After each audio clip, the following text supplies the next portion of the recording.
Imagine this, in the middle of the Second World War, somewhere deep inside Europe. There was a prisoner of war camp. From the outside, it looked like any other camp. Barbed wire, watchtowers, search dogs, and German guards, watching every movement.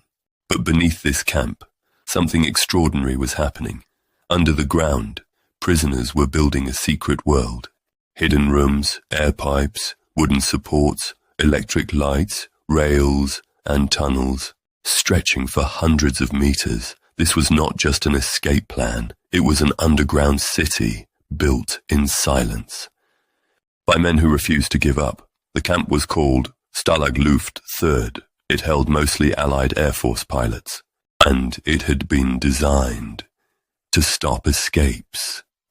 Before they could even begin, the soil was difficult.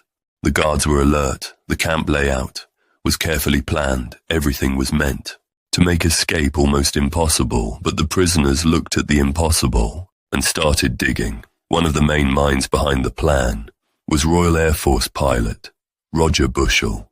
He did not want a small escape, involving only a few men. He wanted something much bigger, an operation so bold that it would force the enemy to respond. The goal was to get hundreds of prisoners out of the camp. To do that, they planned 3 tunnels. They gave them simple names: Tom, Dick, and Harry. The names sounded ordinary, almost harmless, but beneath those names was one of the most daring escape plans of the entire war. Everything had to be done in complete secrecy. Every handful of sand had to disappear. Every sound had to be hidden. Every movement had to look normal. The prisoners were digging underground, but the real problem was not only digging, it was hiding the evidence.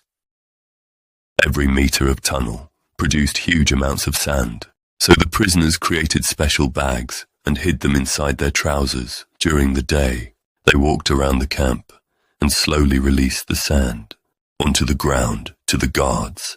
It looked like the men were simply walking, taking some air, passing time, but with every step, they were erasing proof of the tunnels beneath their feet. The men who did this were called penguins, because with sand hidden inside their trousers, they walked with a strange, stiff movement.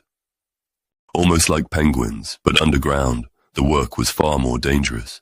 The tunnels were narrow, dark, hot, and almost airless.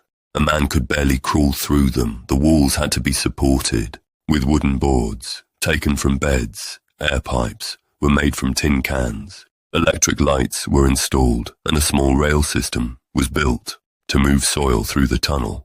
This was no longer just a hole in the ground. It was a secret engineering project beneath a prison camp. The most important tunnel became Harry. The plan was simple, but incredibly dangerous. Harry would stretch beyond the camp fence and open near the forest. At night, the prisoners would crawl through the tunnel, one by one. Then they would disappear into Europe, using forged papers, altered clothes, and carefully prepared escape routes. Some would try to travel by train. Some would move on foot toward the borders. Others would try to vanish under new identities. But when the tunnel was finally ready, there was a serious problem. Harry came out shorter than expected. Instead of opening safely inside the forest, it ended near open ground.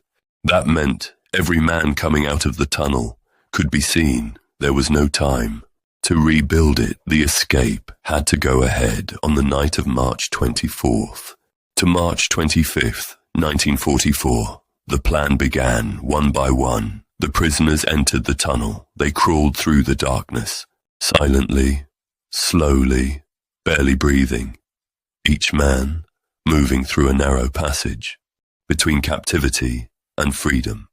That night, 26 prisoners made it out of Stalag Luft III.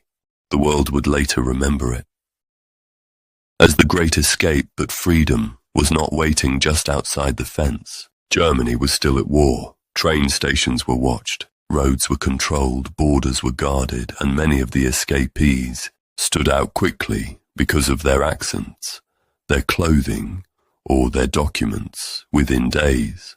Most of them were captured again, Out of 76 men, only 3 reached true freedom. The rest were caught, and then came the darkest part of the story. 50 of the captured prisoners were executed by the Gestapo after the war. This act was investigated as a war crime, so in military terms, the Great Escape was not a complete success. Very few men actually escaped. But the meaning of the operation was much greater than the numbers. It showed that walls can hold a man's body, but they cannot always hold his will. The prisoners of Stalag Luft III had no weapons, no army, no real power, but they had patience, they had intelligence, and they had something the camp could not take from them: the belief that freedom was still worth fighting for. They did not simply dig tunnels under the ground, they dug hope.